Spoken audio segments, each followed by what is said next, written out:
참으로 오랜만입니다.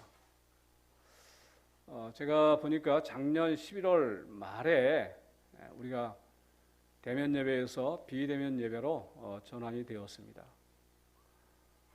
그러다가 우리가 지난주까지 계속 비대면 예배를 드렸고, 오늘 이렇게 일부이지만 부분적이지만 대면 예배로 드리게 되었으니까 3개월하고 한 보름 정도 지난 것 같습니다. 반갑지 않습니까? 예, 우리 전우 좌우 한번 인사 한번 할까요? 반갑습니다. 예, 보고 싶었습니다. 예. 우리 교회는요, 지금 정부의 그 방역 지침에 아주 철저하게 지금까지 잘 지켜왔습니다. 사실은 한 달 전부터인가요? 우리가 대면 예배를 드려도 됩니다.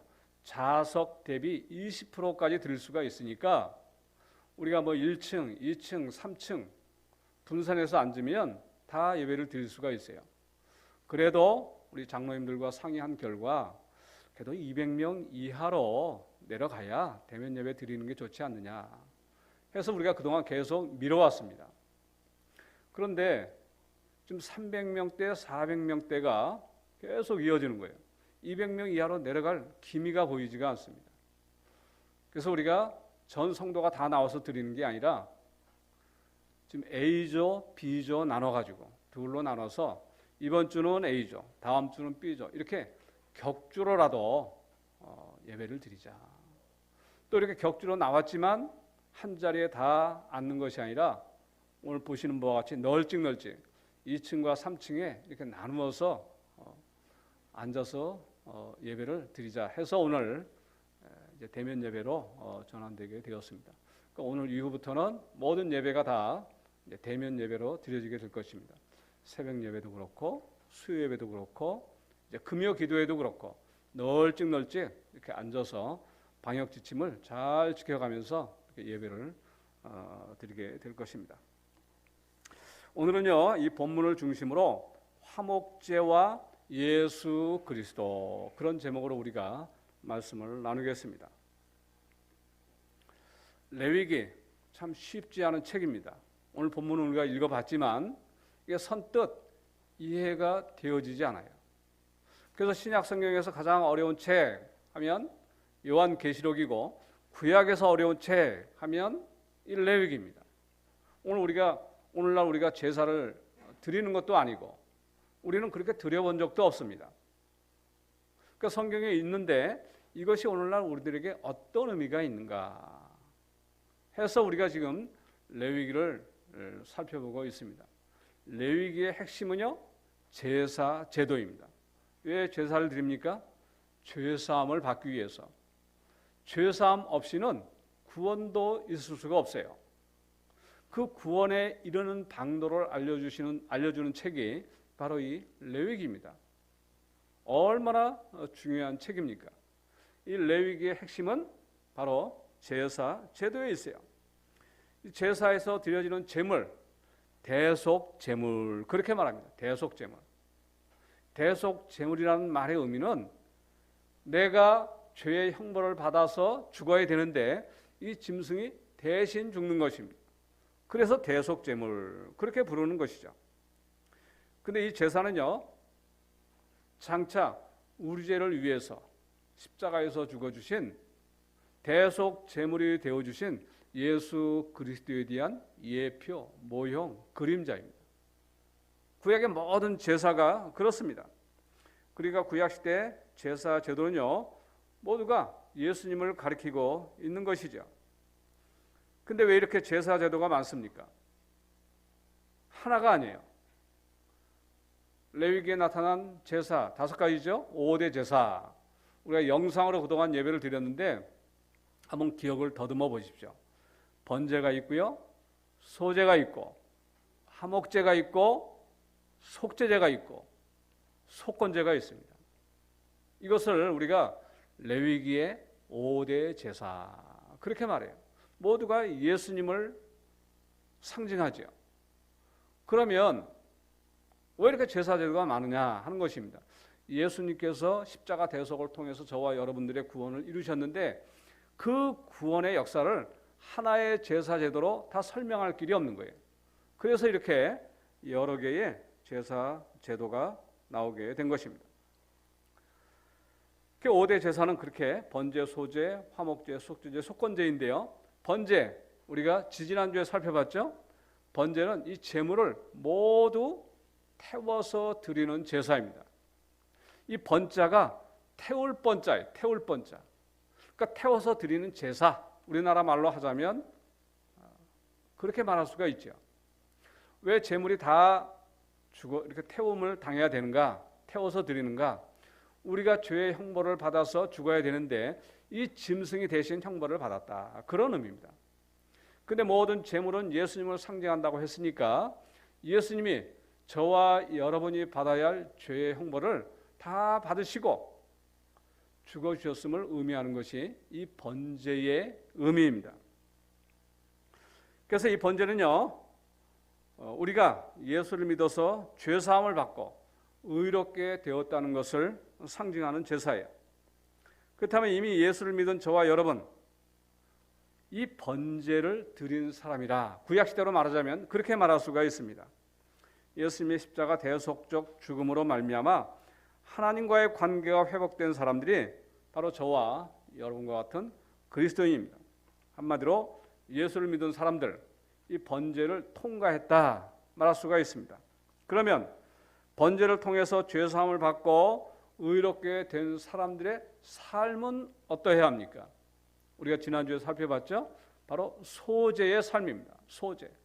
소제는 밀이나 보리 같은 곡식을요 곱게 갈아서 드립니다. 곱게 갈아서. 이 가루가 이 곡식이 곱게 갈린다. 이것은요 우리의 옛사람 자아가 가루처럼 갈린 것처럼 옛사람 자아가 깨어지고 부서지는 것을 말합니다. 한마디로 말하면 성화의 삶이죠. 죄사함을 받고 의롭다함을 받았으니까 그에 합당한 삶이 있어야 돼요. 이게 바로 소제의 의미입니다. 저와 여러분은 예수를 믿어서 구원을 받은 사람이니까 그에 합당하게 하나님의 말씀을 기준 삼아 살아가야 한다. 이것이 소제의 의미인 것입니다. 오늘은요 5대 제사 중에 번제, 소제에 의해서 화목제입니다. 화목제. 세 번째죠. 남은 게 무슨 제사입니까? 속죄제와 속건제가 남았어요. 이 화목제는요 번제나 소제처럼 이름이 어렵지가 않아요. 왜 소제라고 한다고 그랬죠? 번제는 다 태워서 드리니까 번제이고 소제는 곡식을 곱게 갈으면 밀이나 보리를 곱게 갈면 색깔이 하얀 색깔이 됩니다. 옛날 우리 어른들이 초상이 나면 여인들이 하얀 소복을 입었죠. 그 소복의 소자와 소제의 소자가 같이 다 하얗다라는 의미의 소자입니다. 원래 한자로는 힐소자입니다. 힐소자, 희다라는 거예요. 그래서 소제 그렇게 부르는 거예요. 그러니까 번제, 소제는 그 뜻을 알려주지 않으면 알기가 쉽지 않아요. 근데 화목제 어떻습니까? 그냥 들어도 알 것 같아요. 아, 화목제, 화목하게 하는 제사구나. 맞습니다. 우리 하나님과 우리 인간과는 원래는 화목했습니다. 근데 죄로 인해서 그 화목이 깨어졌죠. 그 깨어진 관계를 다시 회복해 주는 제사가 이 바로 화목제인 것입니다. 언제 우리 인간이 하나님과 화목한 적이 있었습니까? 바로요 에덴 동산에서 범죄하기 전에는 화목했었습니다. 그러나 죄로 인해서 그 화목이 깨어졌지요. 누구에 의해서 깨어졌습니까? 바로 저와 여러분 조상인 아담과 하와 인류의 시조의 범죄로 말미암아 깨어진 것입니다. 원래 하나님께서 아담 하와를 창조하시고 에덴에 두시고 언약을 맺습니다. 오늘날로 말하면 계약을 한 거예요. 선악과를 먹지 말라. 예, 안 먹겠습니다. 해놓고서 그 언약을 어긴 것입니다. 깬 것입니다. 하나님이 언약을 깬 것이 아니라 우리 인간이 언약을 깬 것이죠. 그 인간은 어떤 인간인가? 하나님께서요, 사랑의 대상으로 창조한 인간입니다. 그러니까 하나님 입장에서 보면요, 사랑의 배신을 당한 거예요. 그래서 화목이 깨어져서 불화가 되어버린 것이죠. 그럼 한번 생각을 해보십시오. 양 당사자 간에 언약을 맺는데 상대방이 언약을 깨면 그 반대편은 피해자가 되는 것입니다. 언약을 깬 사람은 가해자가 되는 것이죠. 그러니까 하나님과 인간 사이에 피해자는 누구인가? 하나님이세요. 피해를 받으신 분은. 가해자는 바로 우리 인간인 것이죠. 인간이 하나님의 이름을 모독하고 하나님의 영예를 땅에 떨어뜨리게 만들었기 때문에 우리 인간이 가해자가 되는 것입니다. 그렇다면 이 가해자인 사람이요, 피해를 입으신 하나님께 나가서 엎드리고 사죄하고 용서를 빌어야 마땅합니다.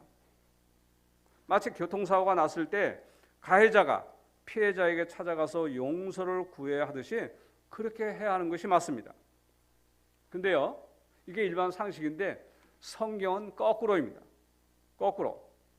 피해를 입으신 하나님께서 가해자인 사람에게 먼저 손을 내미시는 거예요. 마치 교통사고 피해자가 가해자에게 먼저 손을 내밀면서 용서해 줄 테니까 합의 보자. 이런 일이 세상에 있습니까? 만약에 그런 일이 있다고 한다면 아마 뉴스에 나올 만한 일일 것입니다. 그러니까 사람이 사람에게 이렇게 해도 엄청난 일인데 하나님께서 사람에게 그렇게 해주신 거예요. 하나님이 피해자이신데 피해를 입으셨는데 가해를 한 인간에게 먼저 화해의 손을 내밀어 주신 것입니다. 이게 화목제사의 의미예요. 우리 성경을 한번 볼까요? 레위기 3장을 한번 보겠습니다. 이 화목제는요, 레위기 3장에도 나오고 7장에도 나와요. 우리가 3장과 7장을 오며가며 말씀을 보겠는데 3장 1절을 보십시오. 같이 한번 읽어볼까요? 시작. 사람이 만일 화목제의 제물을 예물로 드리되 서로 드리려면 수컷이나 암컷이나 흠없는 것으로 여호와 앞에 드릴지니. 여기 보니까 화목제를 드리려면, 화목제를 드리라는 거예요. 이 말씀은요, 그거예요. 내가 용서해 줄 테니까 나와 화해하자. 그 화목제로 나와라. 내가 다 용서해 주겠다. 그런 의미인 것입니다. 이 화목제의 의미를 신약 성경에서는 이렇게 말씀해요. 요한일서 4장 10절인데요. 사랑은 여기 있으니 우리가 하나님을 사랑하는 것이 아니요 하나님이 우리를 사랑하사 우리 죄를 속하기 위하여 화목제물로 그 아들을 보내셨음이니라. 여기서도요, 우리 인간이 먼저 하나님을 사랑하는 것이 아니라 하나님께서 우리를 먼저 사랑하셨다 말씀합니다. 쉽게 말하면 하나님께서 먼저 이 화해의 손길을 내미신 것이죠. 우리가 언제 예수님 보내달라고 요구한 적 있습니까? 그런데 하나님께서 독생자 예수 그리스도를 세상에 보내시는 방법으로 우리 인간과 화해하기를 원하셨다는 말씀인 것입니다. 이처럼 구원은 전적인 하나님의 은혜인 것입니다. 하나님을 거역하고 배반한 우리 인간들을 하나님께서 택해 주시고 불러주시고 화해의 손길을 내밀어 주심으로 우리에게 구원이 임하게 되었다. 그런 것이죠. 이것이 하나님의 구속사입니다. 저와 여러분에게 그럴 만한 자격이나 공로가 있어서가 아닙니다. 우리들의 모습 그 자체로 보자면 전적으로 타락하고 부패해서 영원한 멸망을 피할 수가 없는 존재들이죠. 그럼에도 불구하고 하나님께서 저와 여러분에게 일방적으로 이 구원을 베풀어 주신 것입니다. 이것을 우리가 금요 기도의 시간에 살펴봤죠. 에베소서 2장 8절. 너희는 그 은혜에 의하여 믿음으로 말미암아 구원을 받았으니 이것은 너희에게서 난 것이 아니요 하나님의 선물이라. 하나님의 은혜이고 하나님의 선물이라는 것입니다. 선물, 대가 없이 거저받는 게 선물이죠. 마치 구원이 그와 같다 말씀하는 것입니다. 그러면 이 화목제 언제 드립니까? 어떠한 상황 가운데서 이 화목제를 드립니까? 세 가지 상황에서 드리는데요. 다시 7장으로 오겠습니다. 7장. 화목제를 드리는 때, 7장 11절을 보겠습니다. 오늘 본문이죠. 여호와께 드릴 화목 제물의 규례는 이러하니라. 언제 어떻게 드려야 하는가? 화목제의 규례를 말씀하는데요. 15절을 보십시오. 15절 감사함으로 드리는 화목 제물의 고기는 합니다. 감사할 때 드리는구나. 그러니까 저와 여러분이 감사한 일이 생겼을 때 이때 화목제를 드리는 것입니다. 이것을 감사제라 그래요. 감사제. 그러니까 화목제사 중에서도 감사할 때 드리는 제사를 감사제, 감사제사 그렇게 말합니다. 또 16절을 보겠습니다.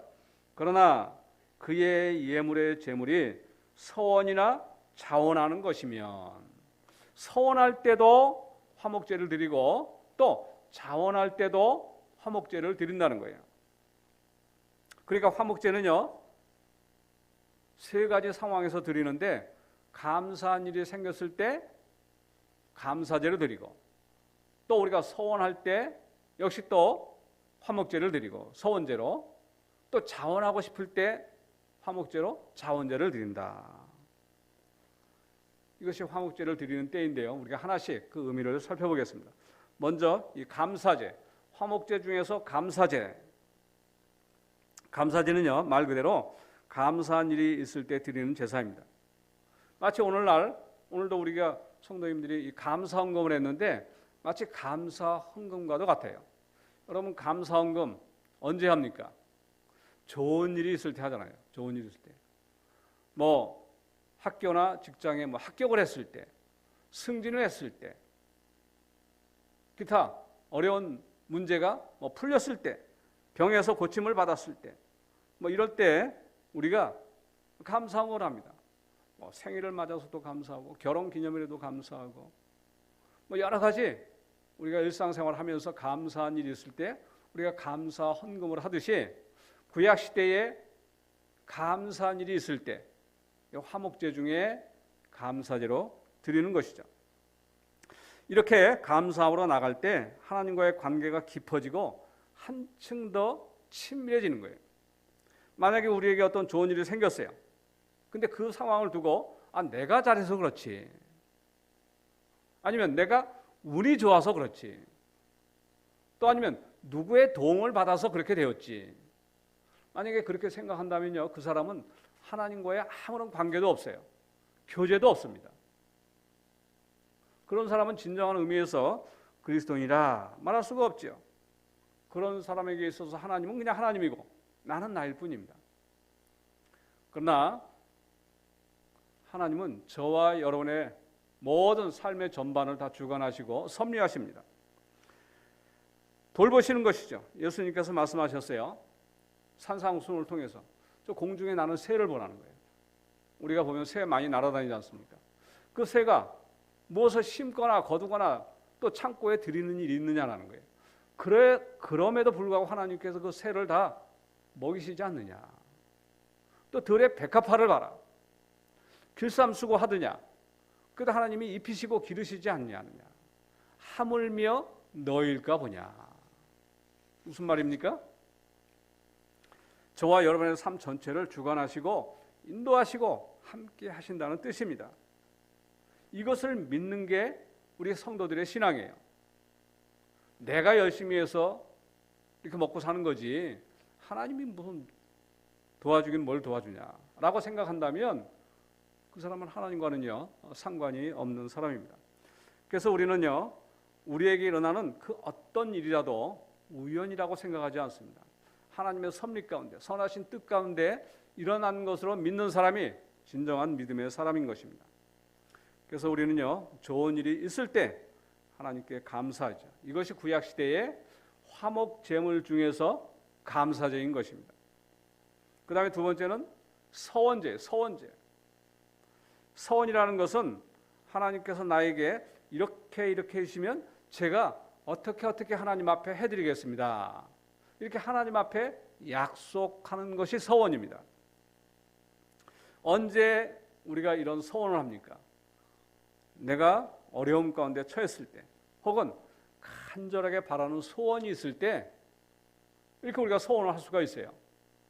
이걸 해주시면 이 문제를 해결해 주시면 제가 어떻게 하겠습니다. 약속하는 것이죠. 그리고 우리가 그렇게 약속을 했는데 그 소원이 이루어졌어요. 그럼 어떻게 됩니까? 제가 어떻게 하겠습니다라고 했던 것을 지켜야 되죠. 그게 바로 그때 드리는 제사가 이 서원 제사입니다. 성경에 보면요, 그런 예가 많이 나옵니다. 그 중에 대표적으로 여러분 사무엘의 어머니가 누굽니까? 한나입니다. 한나가 아들이 없었어요. 그러니까 정말로 애통한 마음으로 간절하게 하나님 앞에 기도를 했죠. 그때 서원 기도를 합니다. 하나님께서 저에게 아들을 주시면 어떻게 하겠습니다. 하나님께 바치겠습니다. 하나님 앞에 온전히 헌신하는 나시린으로 바치겠습니다. 이렇게 약속을 했는데 후에 정말 하나님께서 아들을 주셨어요. 그럼 어떻게 됩니까? 그대로 해야 되지 않습니까? 그래서 성전에 데리고 가서 하나님 앞에 바치는 예식을 하고 그때 제사를 드렸습니다. 그게 서원 제사인 것이죠. 그러니까 우리가 이 서원 제사를 통해서 알 수 있는 사실 하나는요, 하나님 앞에 화목제사를 드리는 것은 기쁘고 좋은 일 일어날 때만이 아닙니다.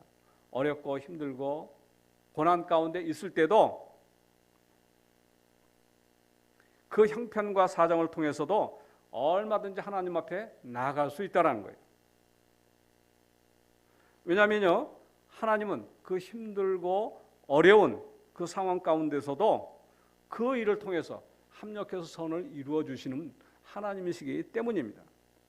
왜 이러한 고난이 내게 닥쳤는지 알 수는 없지만 그 가운데 분명히 하나님께서 이루시고자 하시는 선한 뜻이 있다는 사실을 믿기 때문에 형통하고 좋은 일뿐만 아니라 어렵고 힘들고 괴롭고 슬프고 불통일 때도 우리는 그 상황을 가지고 하나님 앞에 나아갈 수 있는 것이죠.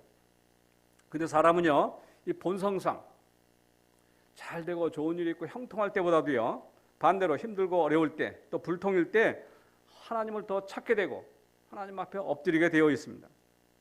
그리고 그 고난 가운데서 하나님을 만나는 경험들을 많이 합니다. 그래서 야고보 사도가 이렇게 말했어요. 야고보서 5장 13절, 너희 중에 고난 당하는 자가 있느냐? 그는 기도할 것이요. 즐거워하는 자가 있느냐? 그는 찬송할지니라. 우리가 좋은 일 만났을 때, 감사할 일 있을 때, 형통할 때는 어떻게 하는 겁니까? 찬송을 부르는 것이 이 구약시대의 감사 제사라면, 반대로 우리가 고난 가운데 하나님께 기도로 나아가는 것, 이거는요 서원 제사에 해당이 되는 것입니다. 그러니까 하나님 중심의 사람은요 상황이 문제가 아니에요. 기쁠 때나 슬플 때나 건강할 때나 병들었을 때나 사업이 잘 될 때나 잘 되지 않을 때나 어떠한 상황 가운데서도 우리는 하나님과 깊은 교제로 나갈 수 있다. 이것이 서원 제사의 의미인 것입니다. 그리고 화목 제사 중 마지막은 이제 이 자원 제사입니다. 자원 제사. 화목제는 세 가지 경우에 드린다고 그랬어요. 감사할 때, 또 서원하는 일이 있을 때, 그리고 또 하나가 이 자원입니다. 자원할 때. 자원 제사는 말 그대로 자원해서 스스로 드리는 제사예요. 오늘날로 말하면 주신 은혜 감사해서 자발적으로 헌금하고 봉사하고 충성하고 섬기는 것, 이것이 자원제라 말할 수가 있습니다. 그러니까 자원 제사에는요 아무런 조건이 없어요. 형통하든 불통하든, 건강하든 건강하지 못하든, 사업이 잘 되든 사업이 잘 되지 못하든 어떠한 상황 가운데서도 감사함으로 하나님 앞에 나아가는 제사, 이게 자원제사입니다. 이 구약에서 이 자원제사를 드린 대표적인 사람 하박국 있죠. 하박국. 우리가 노래로도 복음성가로도 이렇게 만들어서 불려지는 그 말씀인데요. 하박국서 3장 17절로 18절입니다. 비록 무화과 나무가 무성하지 못하며 포도나무에 열매가 없으며 감람나무에 소출이 없으며 밭에 먹을 것이 없으며 우리의 양이 없으며 외양간에 소가 없을지라도 나는 여호와로 말미암아 즐거워하며 나의 구원의 하나님으로 말미암아 기뻐하리로다. 하박국에는요 있는 게 아무것도 없습니다. 계속 반복되는 말이 없으며 없으며 없으며 없으며 없을지라도. 무화과 나무 열매도 없고 포도나무 열매도 없고 감람나무 소출도 없고 밭에 먹을 것도 없고 또 우리의 양도 없고 외양간에 소도 없다는 거예요.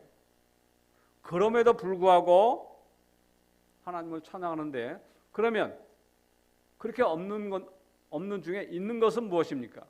말씀을 보니까 나의 구원의 하나님으로 말미암아 기뻐하리로다. 비록 세상 것은 없지만 구원의 하나님이 함께하고 계시기 때문에 그 구원의 하나님으로 말미암아 나는 기뻐하겠다, 즐거워하겠다.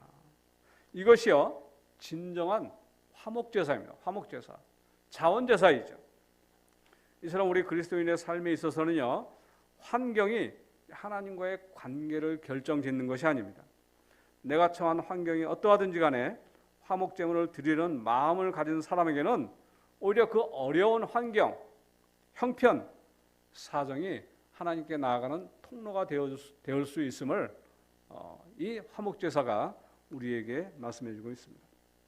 마지막으로 이 화목제를 드리는 방법을 살펴보고 말씀을 마치겠습니다.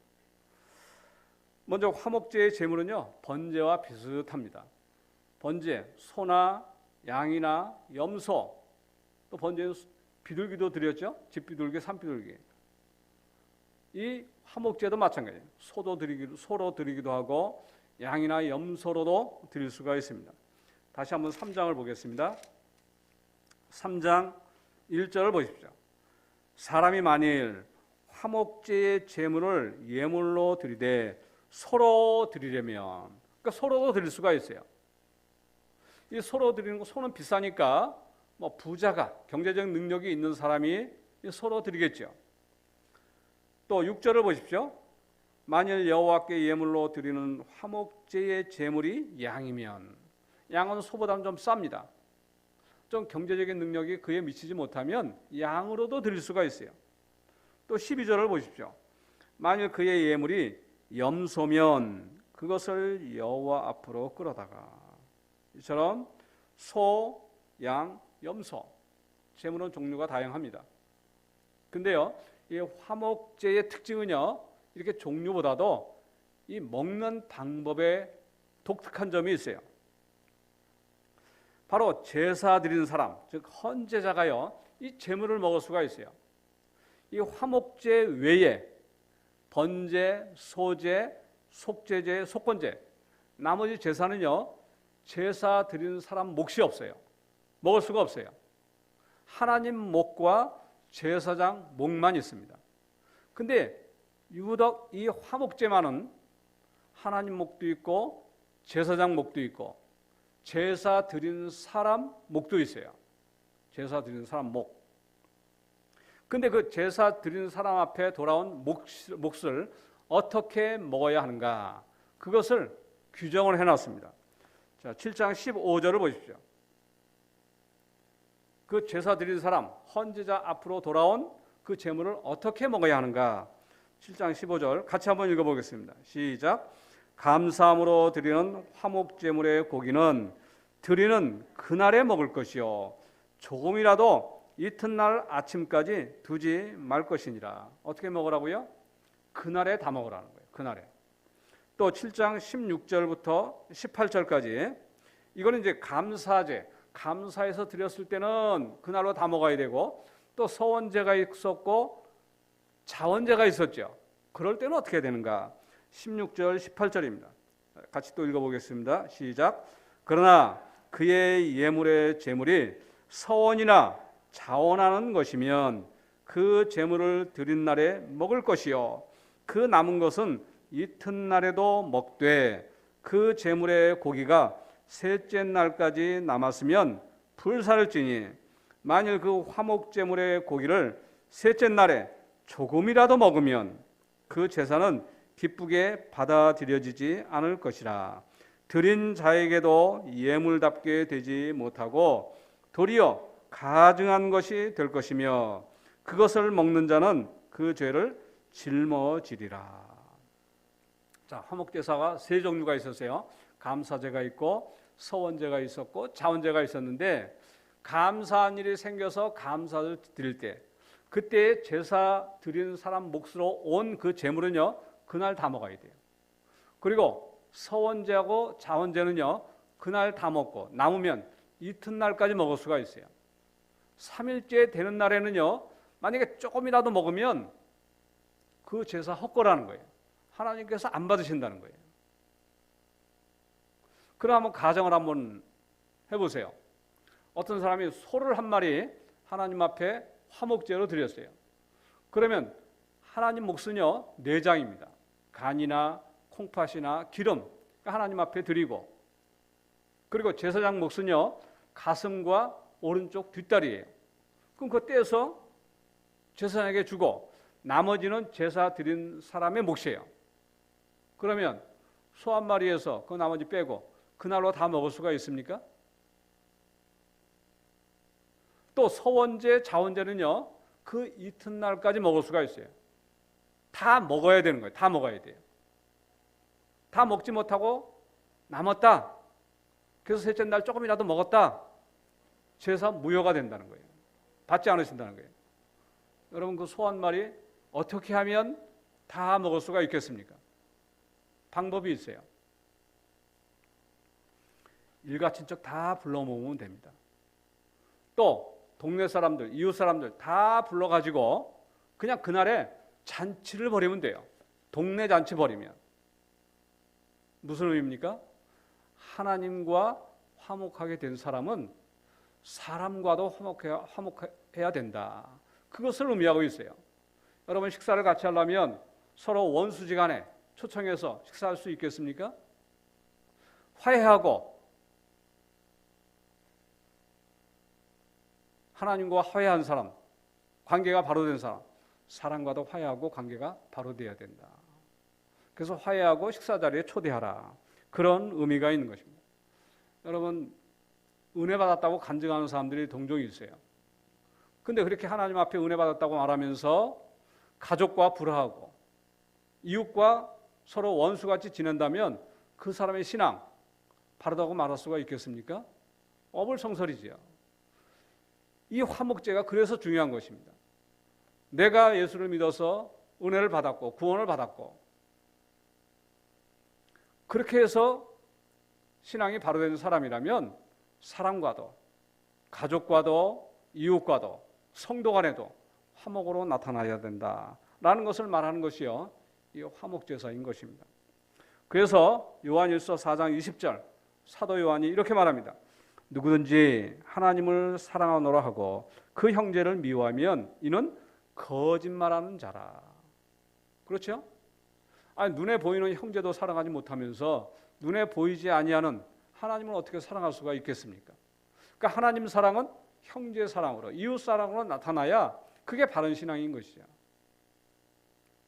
그러니까 이 화목제사는요 감사함으로, 서원함으로, 또 자원함으로 그렇게 하나님께 기쁨으로 나아갈 뿐만 아니라 성도와 성도 사이에도, 사람과 사람 사이에도 서로 배려하고 높여주고 사랑함으로써 화목하게 되기를 힘쓰라. 그런 의미의 제사인 것입니다.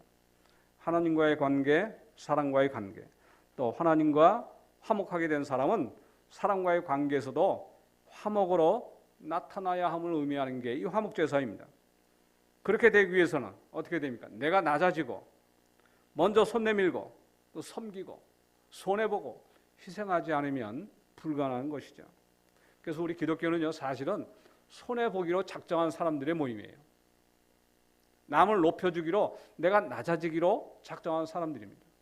왜냐하면 예수님께서 그렇게 하셨기 때문에 예수를 믿는다, 예수님을 닮아가는 것이 예수 믿는다는 말의 의미인 것입니다. 이게 오늘 성시교독을 통해서도 말씀하시는 그리스도 예수의 마음입니다. 예수님 본래 하나님이셨죠. 그러나 저와 여러분을 구원하시기 위해서 사람으로 낮아지셨어요. 그리고는 화해의 손길을 내밀어 주셨죠. 십자가에서 희생당하신 것입니다. 예수님을 믿는다. 예수님께서 사셨던 그 화목제의 삶을 나도 살기를 열망하는 사람들, 예수님 닮기를 소망하는 사람들, 이게 바로 진정한 그리스도인의 모습인 것이죠. 저와 여러분은 이제 예수를 믿음으로 말미암아 구약의 제사로 말하면 모두 이 번제를 드리는 사람들입니다.